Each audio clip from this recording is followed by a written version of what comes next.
everybody, how's it going? It is Fabrizio Aiello, creator of Horus H. Hoover, and welcome to What is Fabrizio Inking? So today I'm inking Hawkman, which is admittedly a little different for me. I don't really do fan art, but I wanted to take a stab at a classic character.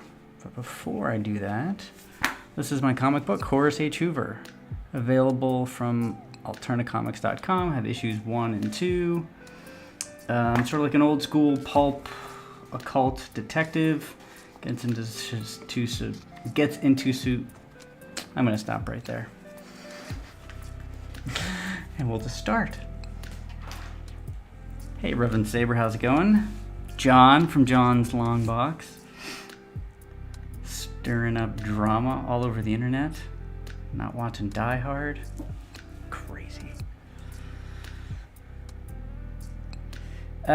Okay, so I didn't grow up reading a lot of DC, but there was a miniseries of Hawkman.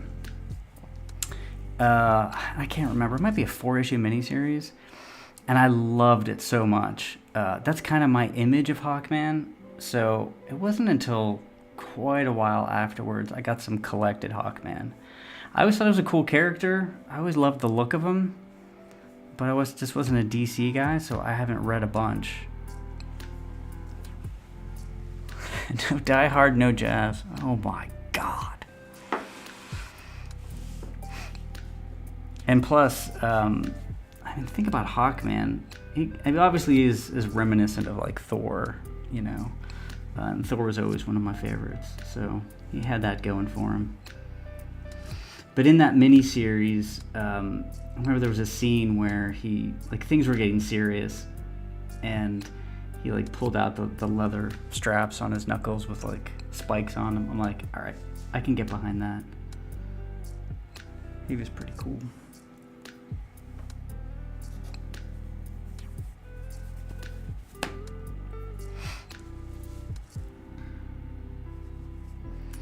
Yeah, as far as Die Hard, I'll be honest, I'm not a huge Die Hard fan.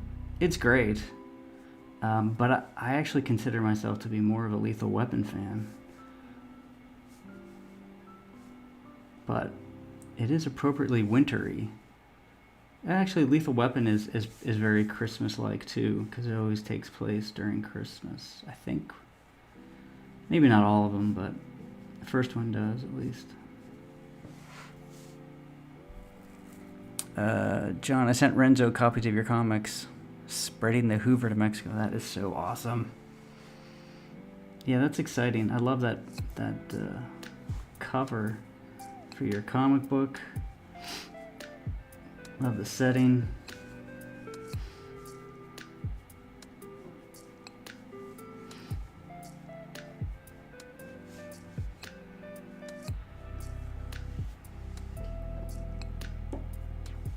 I know. I saw that you didn't see Lethal Weapon either. That I'm not gonna lie. That's a bridge too far. I think we might have to have an old school East Coast West Coast rap beef regarding movies. Yeah, I don't know. I always loved Lethal Weapon because there's some really funny parts in there that. I don't know. To me, humor is important. It doesn't need to be all funny, but it's got to be the right humor. And there's some just classic sort of Mel Gibson puns and funny stuff.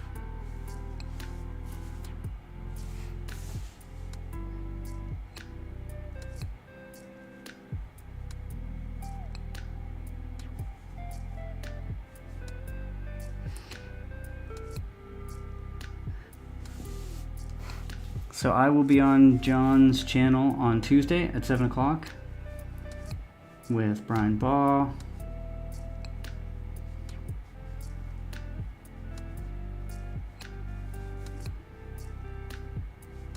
Sorry, this is one of those parts of the drawing I need to shut up.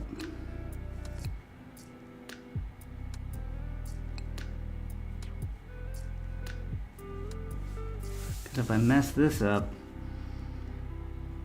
I will be angry for the entire drawing. Shoot.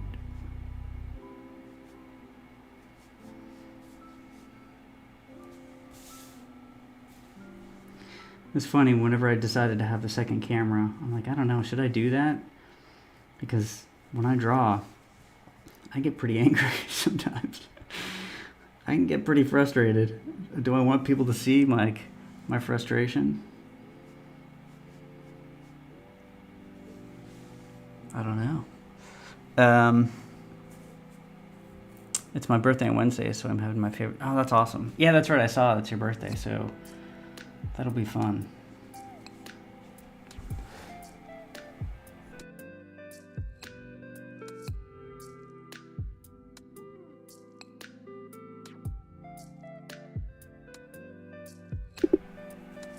Okay, sorry. I think we averted disaster in the leaves. So it's 7 o'clock on John's Long Box. Check it out. And it's me, Brian Baugh, and Josh Howard from T-Bird and Throttle, one of my favorite books, Wolf and Batsy, and we're just gonna have some fun. Yeah, I was thinking about like what I read first. I think T-Bird and Throttle might have been the first alternate book I read, but I'm not sure. Definitely one of those instant classics. Where I'm like, oh geez, this is great. It's just got classic comic book art, story, and then I think I might have ordered a bunch of stuff after that.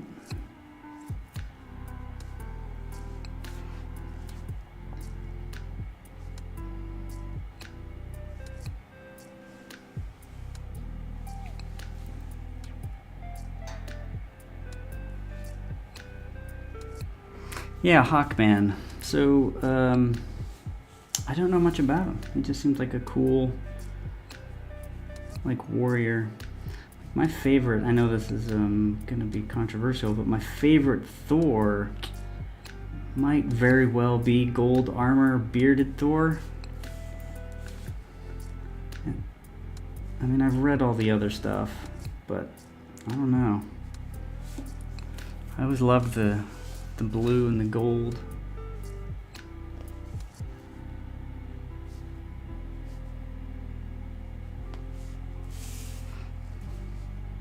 Hawkeye always seemed a little more, and I don't honestly, I can't remember his lineage. I don't know what sort of power he has. I don't know how strong he is, but he seemed a little more real. I wouldn't say real world, but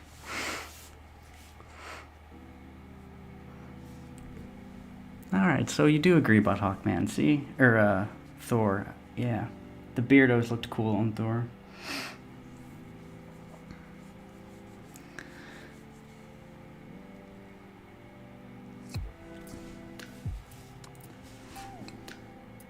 Yeah, the thing is, I know I've mentioned it before, but the fact that I didn't read a lot of DC, it is weird whenever sometimes people will reference artists and writers from that time period, and I just have zero knowledge of them because I wasn't reading DC at that time. So it does feel like a gap. I try to go back and kind of catch up. Like, I always loved Firestorm, but I never read a lot. So, you know, you buy a collected chunk and you catch up, but sometimes it just doesn't have the same weight as whenever you get to read it that first time on the newsstand. Oh, you're talking about Hawkman. Man, yeah, I know, it is pretty controversial. People make fun of the gold armor Thor. But then again, there's that even, and I don't know if you remember this or not, there was a Thor comic. It was like a one-off, and he was almost like 80s Thor. It was like a future, kind of like, not a Days of Future Past kind of thing, but it definitely was set in the future. And somebody was, somehow Thor's hammer, I can't remember how it worked, somehow Thor's hammer showed up in the future in this era.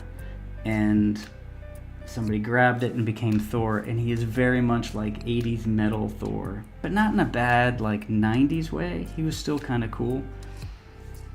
I think it was Ron Friends that drew it.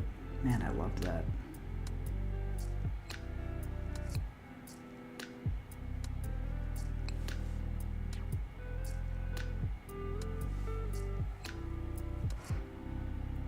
Speaking of Firestorm, I hired Pat Broderick to do a variant cover of my comic. Yeah, see, I'm not familiar with the name, and I always feel bad because it's just not, it's a whole chunk. Pat Broderick. Yeah, I don't know the name. I'll have to Google. But that is cool. I mean, it is interesting that all of these writers that we kind of grew up on and artists are sort of available now on YouTube. It's kind of crazy. Although some are still sort of like recluses, and you don't really know what they're up to or what they're like, which is fine too. But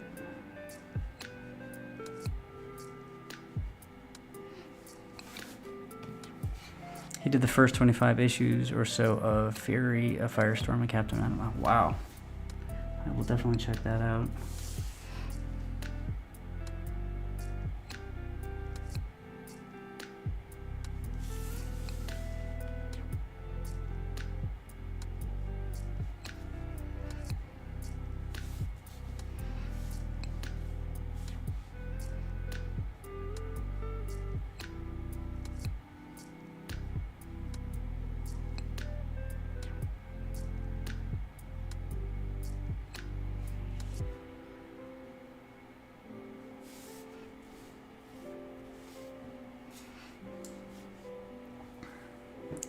There are definitely areas of this that are a little tricky because I can barely see what I did.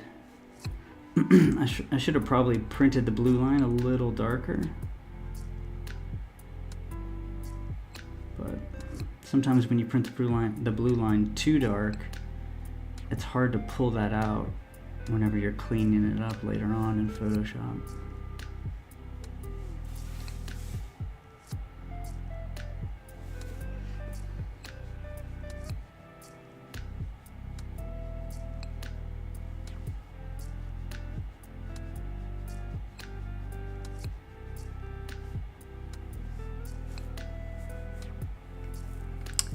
Your boy Zach hired Chuck Dixon just recent? No, not recently. Right? I thought he was doing Alpha Core.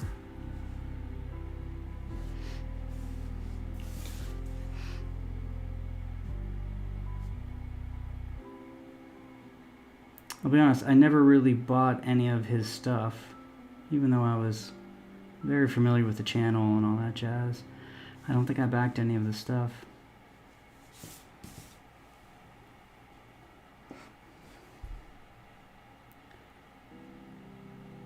Then again, at that time, I probably wasn't buying any comic books, so it wasn't a knock. It's just something I wasn't doing much of. Occasionally, I'd go get some old issues to fill in my runs, but other than that, I wasn't looking at any new comics.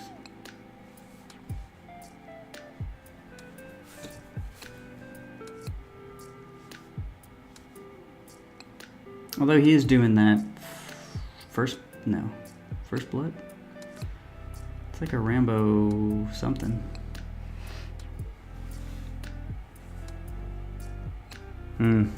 Interesting. That's kind of what I had thought.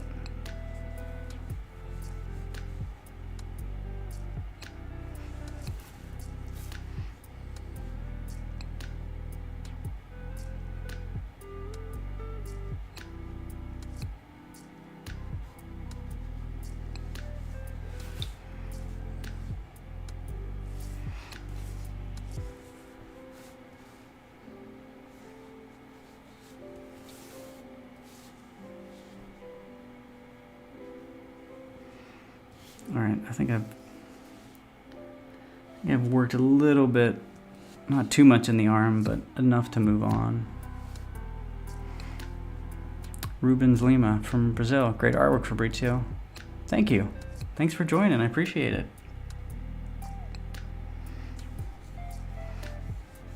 It has been a while since I streamed. Thanksgiving was not too busy, but it was definitely stuff to do. But it's nice to get back into it a little bit, especially with something different like Hawkman. Not to say I don't like doing the horror stuff, but sometimes you just gotta draw some different stuff. It's really the only way you get better. If you draw the same thing over and over, you'll kind of end up being like a caricature of your own style. Granted, that would take a long time, but it is something I'm aware of.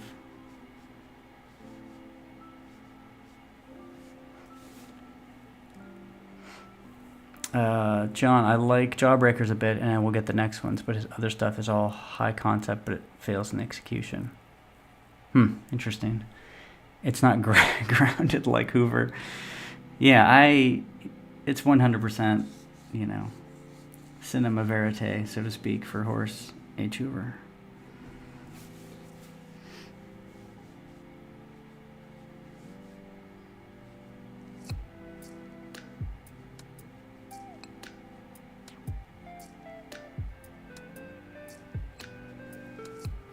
The funny thing is, the other day I always set aside some time to write or come up with concepts and characters like that. And this was specifically for Horace H. Hoover. So I'm like, had the genesis of a story. I'm like, okay, this is working. Okay, I got the setting. I'm just kind of moving along. And the story really just took it in a completely different place than Horace H. Hoover. Which is fine. I let it be what it is. So it's actually going to be it might be just a sort of prose short story. It might be more of like a novella, because it might have, I don't know how many pages it'll be. So maybe over the next year I'm going to write a little bit of we'll see how short or long it becomes, but yeah, it's funny how that works out. Like, you have a really specific thing in mind. Like, I need Horace H. Hoover stories, and then the story definitely has a mind of its own sometime, and you gotta kind of let it happen. The last thing you want to do is force it and then just come up with a story that doesn't feel like it fits Horace H. Hoover at all.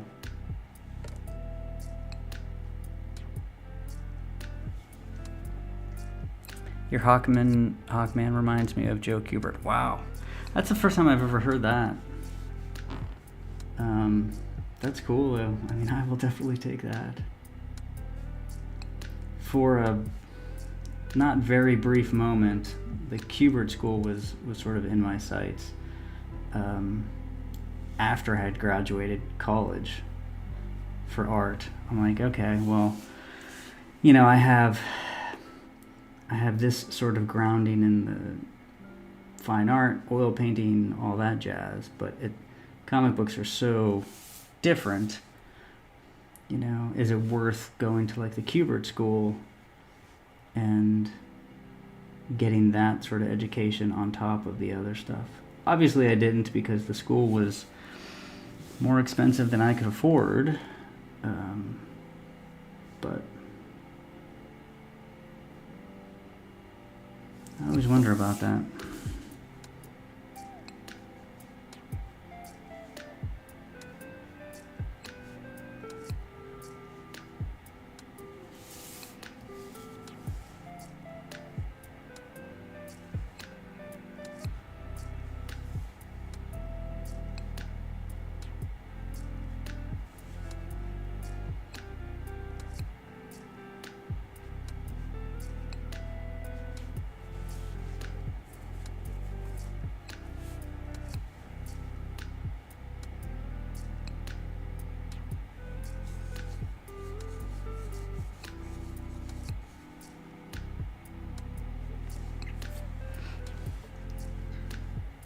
I would be interested to see how many people that went to the Kubert school ended up working in comics.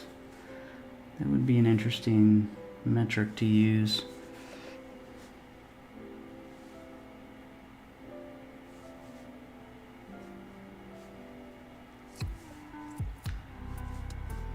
I know this kind of applies and doesn't for programming. I've always found that self-taught programmers just are a bit better than ones that go to school. And maybe it's just because they love it so much. Maybe it's they're not taught to think all in the exact same way and how they approach problem solving for programming in particular. I wonder.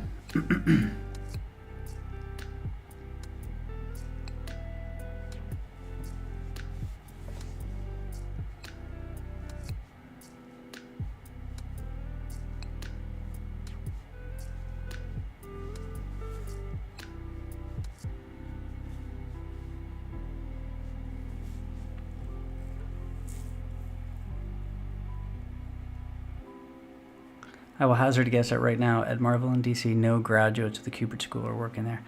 Yeah, that's my gut too.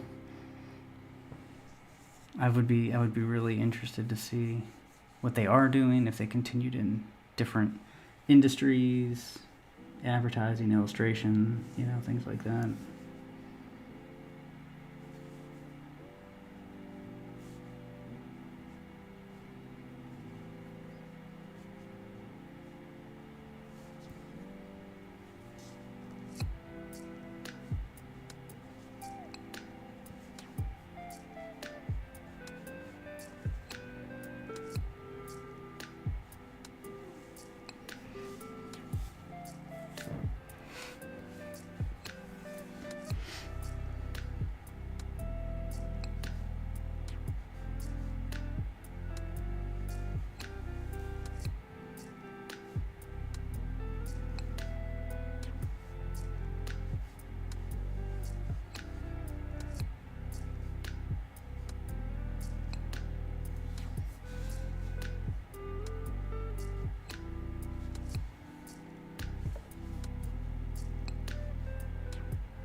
What's funny is every time I post a post, whatever they're called, about a stream, I always put something in there like, stop by while I chat about, and it could be anything, the rise and fall of the Roman Empire. It could be, just some topic in there, some funny, some not funny. And I always expect somebody to ask me about it whenever they get on stream. Like, so, Fabrizio, what do you think about Austrian economics or something like that? And I'm not prompting anybody to do that, but I do think it's funny that nobody ever does. They're like, we do not want to hear you talk about anything else.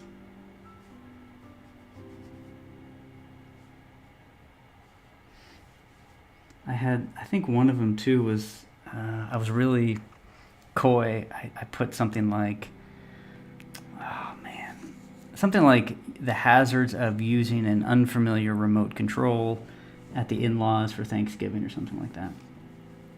It was vague and specific at the same time, but there's actually a story behind that,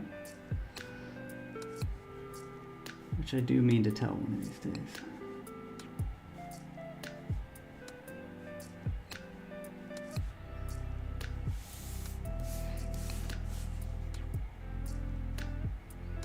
Reflections are tough. when you're dealing with just black and white, they can look... Essentially, you have to use the very famous shorthand for reflections. There's really no other way around it. Do reflections actually look like this in real life? Not really, because this would be all sorts of different colors. It would not really look like this, but our brains are so used to looking at the comic book shorthand for reflections that it's okay to use that. Kevin G, what's the story of the remote? What? I'll have to tell that at another time, maybe.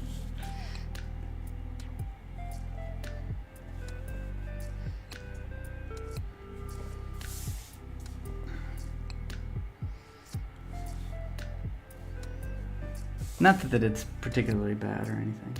It's just a funny story. Being at the in-laws for Thanksgiving. I'm sure lots of people have those.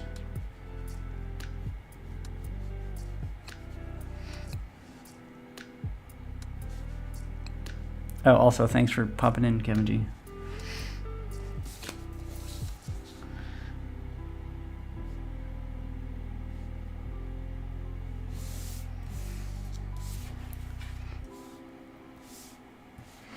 Yeah, this is pretty fun doing sort of classic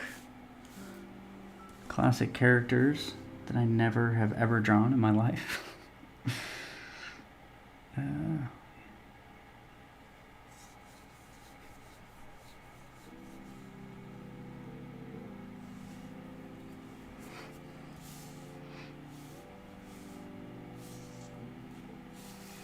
There's a lot on the left here.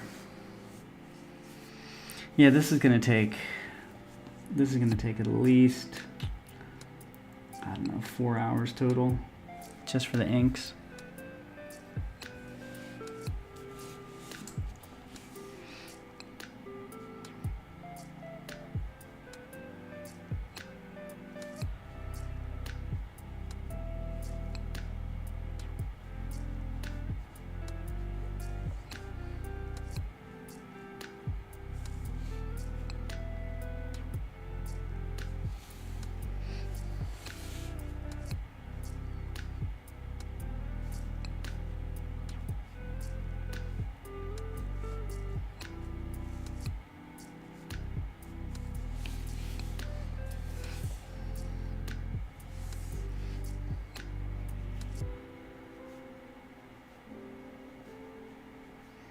So for the beard, what I'm actually going to do is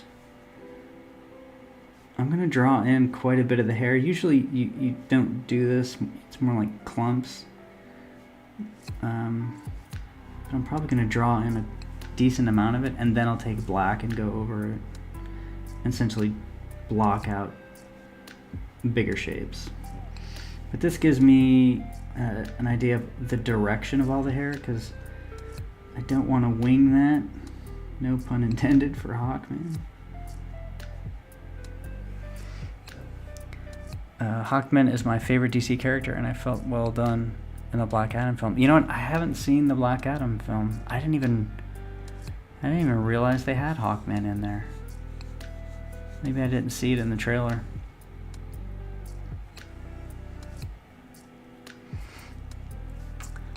John, how does your wife and your in-laws feel about your comic? Do they read HHH? My wife loves it. I mean, truly. She is, since the beginning, she's been a huge fan of Horace H. Hoover. And my in-laws love it too. My brother-in-law and sister-in-law are really into it. Super positive and really cool. I mean, so is my family. But I mean, yes, specifically in-laws. Yeah, because my brother and sister-in-law are both, they went to the same school, so they went for design. They're artists, so they're really into anything like that.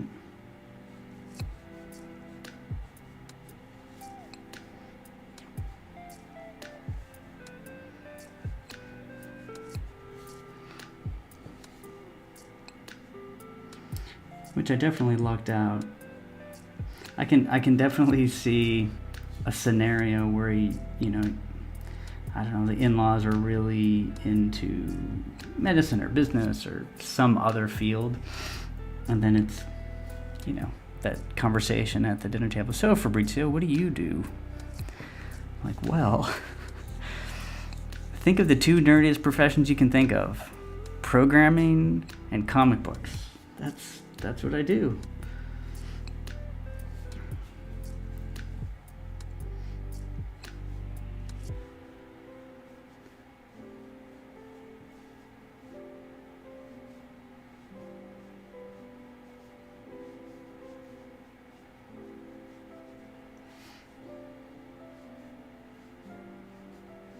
Yeah, sometimes it's funny because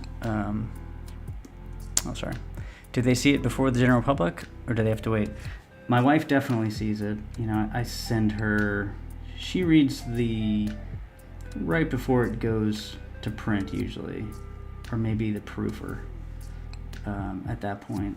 But I kind of give her an idea of what happens in the book and characters, and she likes generally the same stuff that I do, so I know if she likes it, then we're on the right path, because I like it, she likes it.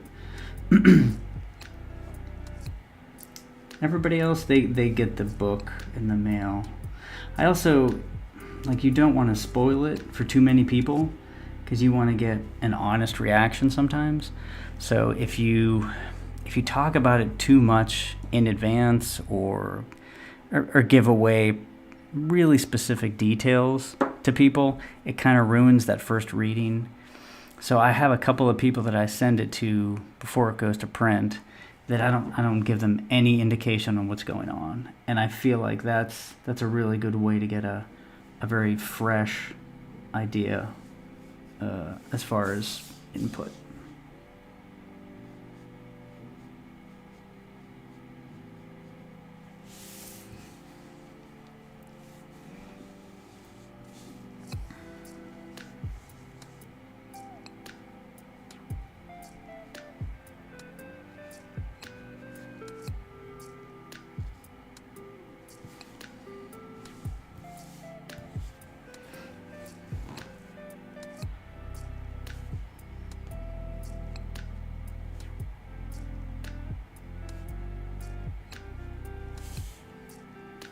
The other reason that I really wanted to,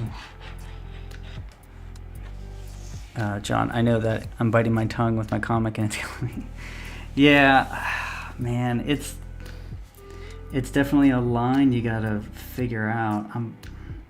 I always err on the side of really wanting to give people a sense of the book, and that's why if it's artwork, I throw it out there, I will show as much artwork as I can,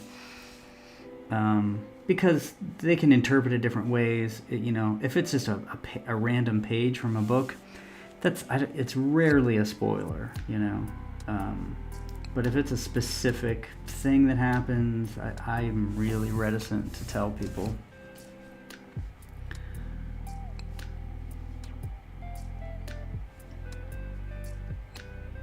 I mean, because if you think about it, when we're buying comic books off the newsstand, you go to the newsstand and the first thing that grabs you is the cover. Okay, is this, does this look cool? What's going on? Who are the characters?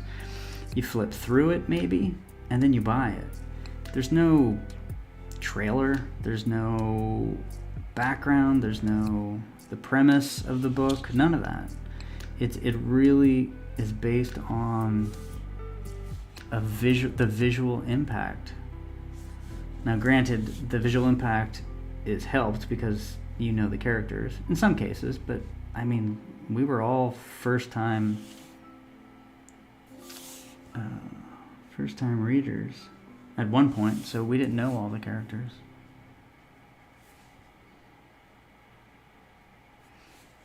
I just always try to apply what I would want to see from a book. I want to see the artwork.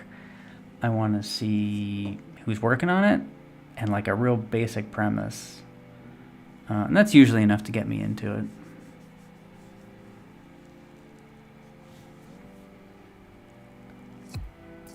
John, I love the colors on your covers. It's old school and works so well. Thank you. Yeah, I mean, there's no doubt I love that era. That's the era I grew up on, and I still look at those covers with awe, just pure awe. I don't get tired of looking at them. I don't get tired of like dissecting them. There's just something about them. I definitely think some covers I have coming out have a lot more of the energy and the dynamic aspect of those old covers. The first two covers for me were more like montage kind of things, which is cool, but it's not like that energetic, intense covers you would get 70s, 60s, 70s, and 80s.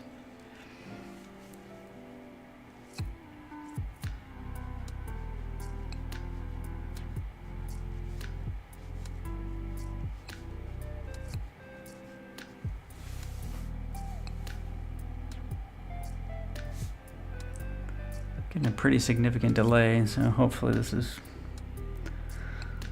still working out on YouTube.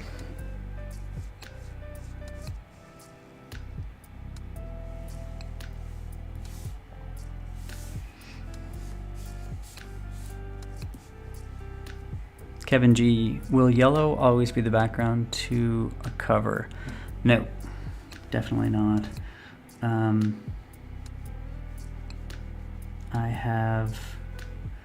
I have real specific color layouts for the next few covers because I want to make sure that they're not too similar. So I mean, I love red and yellow. There's no denying, but I'm making a very conscious effort to make sure there's different colors and you get a variation, but you still get, you know, if you put them all in a stack or all in a row, they still look like they're the same, from the same artist. I didn't want to go too different.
Oh, I don't know if everybody on here follows me on Twitter or if you're even on Twitter, but there is essentially a letters page that I posted.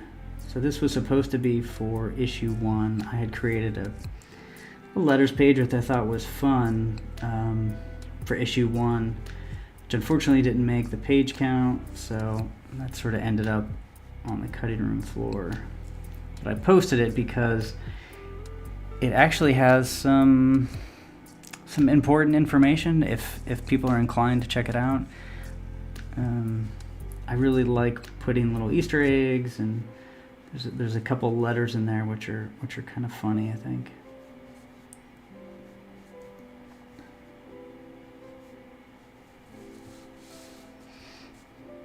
But if you're not on Twitter, then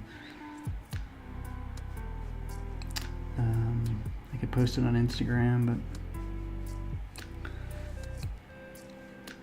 you know what? I will put it on my website. That's what I'll do. Yeah, just go to HoraceHoover.com or HoraceHoover.com maybe over the next week or so, and I'll post it there. That way you can kind of peruse it at your leisure.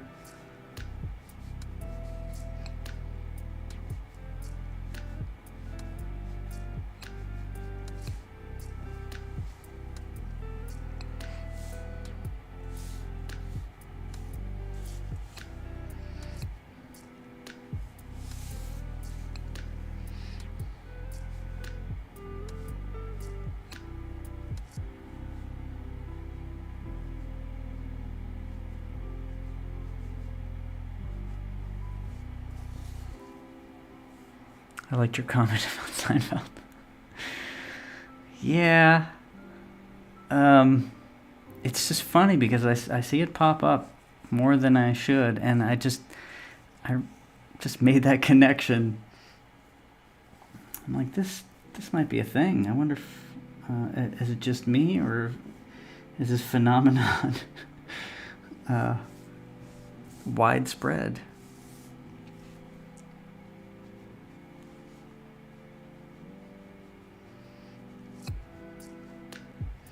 Yeah, for anybody who doesn't know the comment, I said Seinfeld's the only funny show that is referenced exclusively by unfunny people.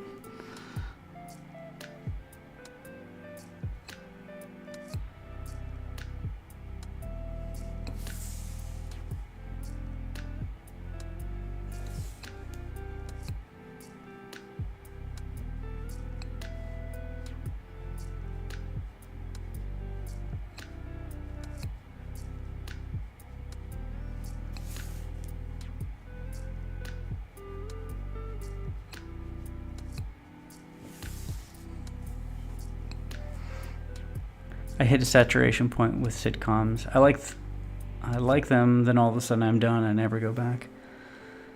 Yeah, it's the same. It's weird. Like sometimes they're comforting and you've seen them before, or you can kind of put them in the background. And then sometimes, like, if I hear one more laugh track, I'm gonna lose my mind.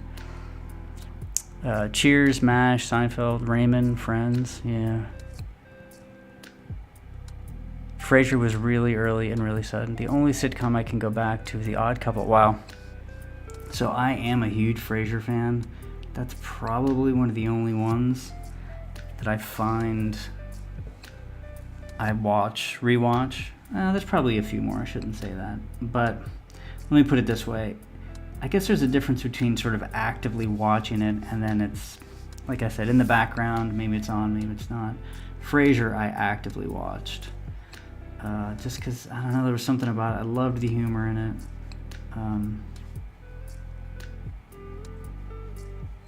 Kelsey Grammer was great.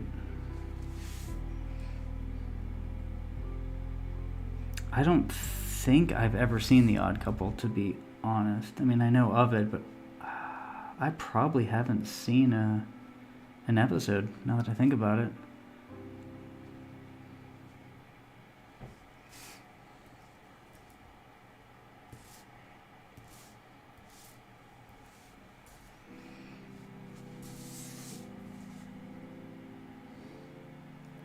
And this hour went by pretty quick.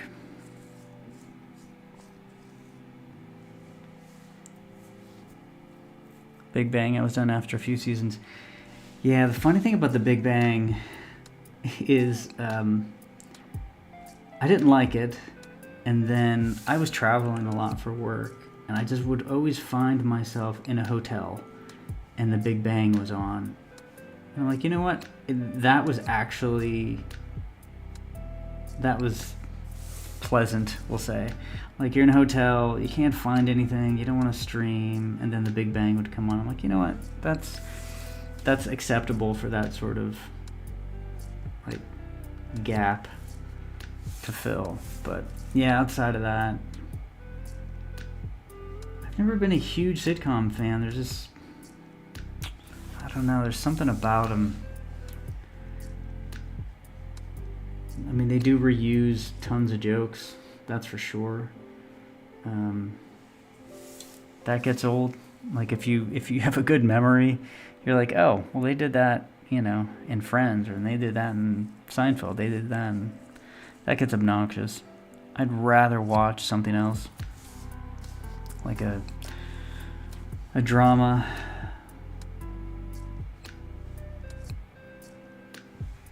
I like crime.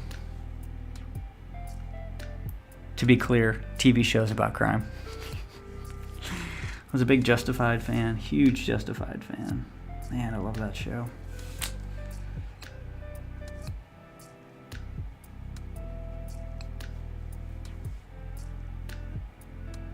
Loved Bosch. Bosch was a great TV show.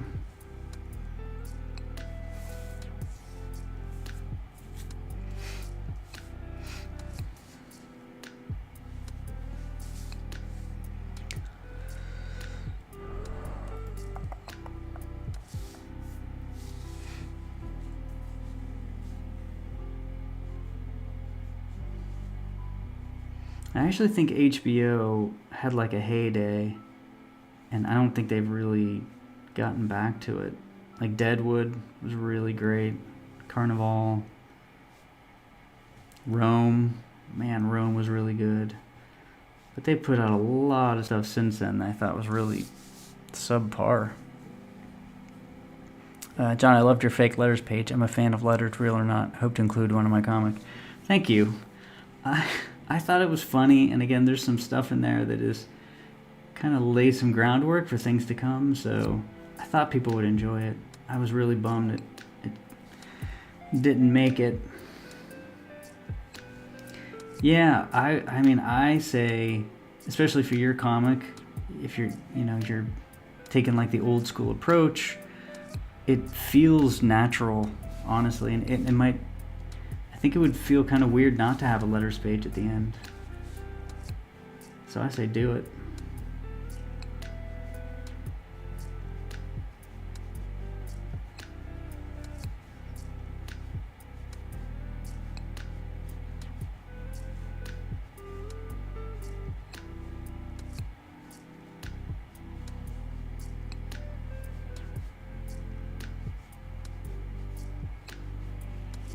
Yeah, I can't wait to see more of the book. I'm excited. Heroic Tales.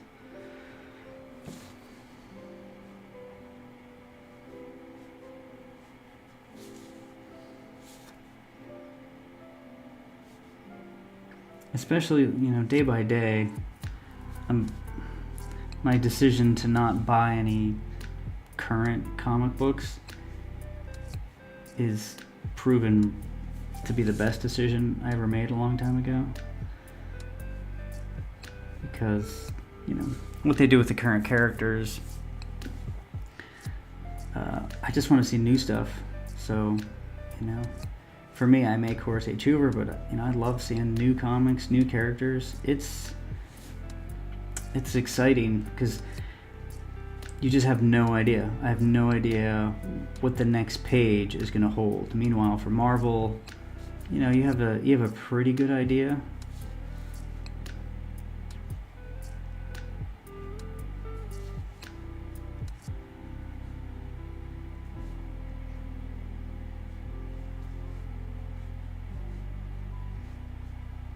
Plus, if I want to read Marvel, I'll just read the boxes and boxes of stuff I have. I don't have 50,000 comic books like you do, John, but I have some, a few, a couple thousand, give or take.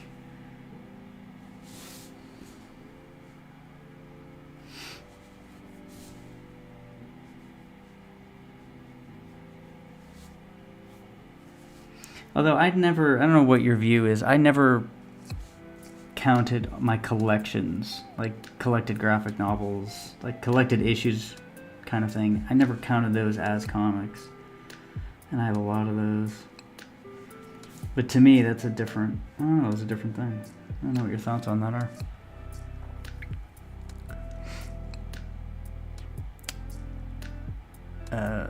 John, I would love fake advertisements like Brian does in WB. Yeah, I love that kind of stuff too. I did one for Horace H. Hoover. I posted it. I'll post these on my website. It's a board game. It's a fake board game based on the first issue, if you recall. That was so much fun to do. And it's just, and I think readers, you just always assume you're the reader, love that stuff too. And I just feel like if people were a little more, I don't know, just less serious sometimes, you can do fun stuff like that, and just don't get hung up on all the other stuff. Kevin G. I've always liked when the creators have kind of the commentary for the issue in the letters page. Yeah, it's like it's a little behind the scenes. It was the only time you got to get a feel for the actual creators, back in the day. So it was something I always looked forward to. Sometimes I might not read the letters page until after I read the book a couple of times, but I would always come back to it. Mainly because I didn't have a lot of comics. How much would you charge for a page of the Patriarch beating up a silly villain involving pastries? I don't know. Yeah, let me know. That would be great.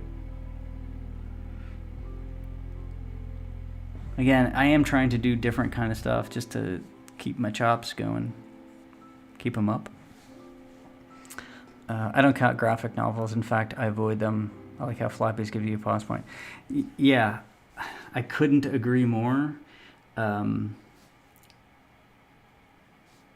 Like the collected stuff for me was always, well, I don't have a chance to go grab these, they're too expensive now, so I'd get the collected. So I do have them, but it's not nearly as enjoyable as reading floppy comic books. I don't know. The pages are so thick. The paper is so thick. The pages end up, it's tough to bend sometimes a little bit, and you might crease it. It's not nearly as pleasant as one-off issues.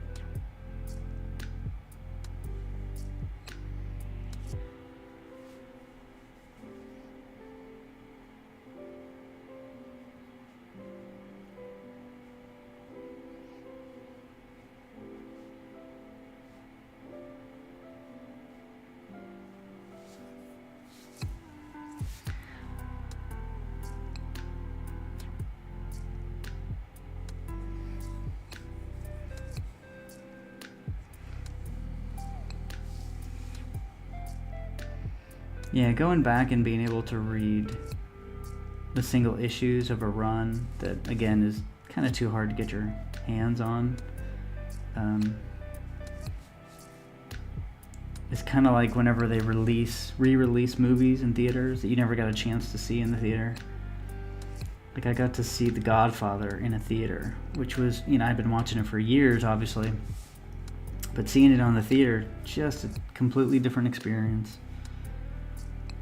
Trying to think what else. There was another movie. I mean, Nosferatu.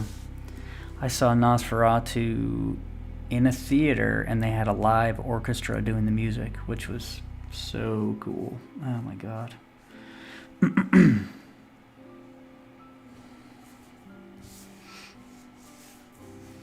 I wish they did more stuff like that. It's a little hard to find, but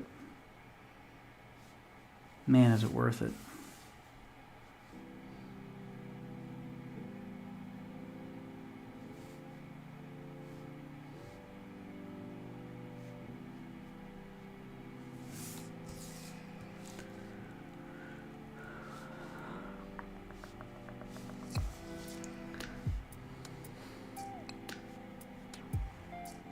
I only have a few more minutes. Man, this was actually very enjoyable.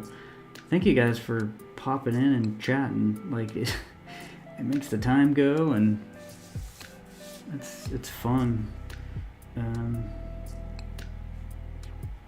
Yeah, this is gonna take at least I don't know, several other streams to finish this up, but I'll make sure I do it on a stream and not just on the side.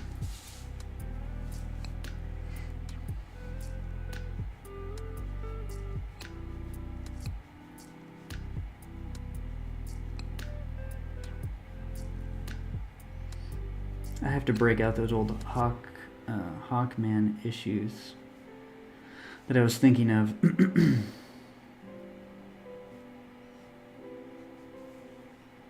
I think it was a 4-issue miniseries. It must have been like mid-80s.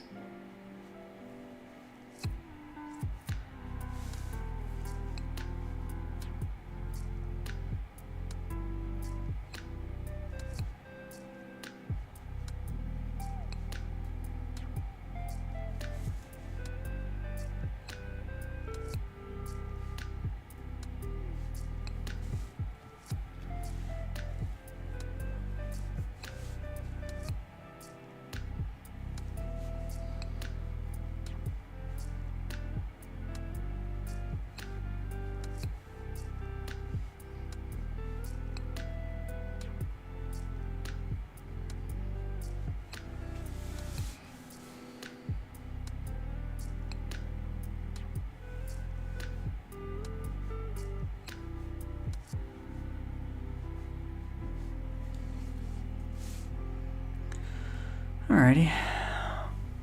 Yeah, this is looking pretty good. It'll take some time, but let's see where I'm at here. Kevin G, thanks for the stream. Always enjoyed hearing your thoughts and Secret. Thank you for popping in. I really appreciate it. So yeah, this is where we're at. It's not too bad. Making some progress. He's looking mean. He looks like you don't want to meet him and down a dark bird-filled alley. John, I saw that board game ad. Was it on Twitter? It was on Twitter. I will post the stuff on my site. As soon as I said it out loud, I'm like, why isn't this stuff on my website? So anything that didn't make it into the books, I'll definitely post on Horace Hoover. Maybe over the next week or so, I'll point people there.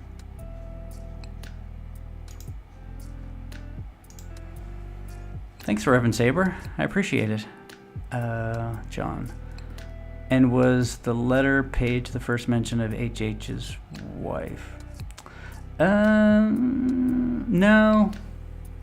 No, in the first story, the little girl asks about Horace's wife. So there is another mention of her. But we definitely meet her. We meet her in issue 3. More so. And we'll definitely get to know her pretty well and their relationship, because how do you marry somebody with a vacuum cleaner on their head? Or did she marry him before he had the vacuum cleaner on his head? That's who knows. Cool. Yeah, thanks Reverend Saber. I appreciate it. Yeah, thanks again, everybody. I will I will be streaming again, some more Hawkman. Thanks again, and have the rest of the weekend. Bye.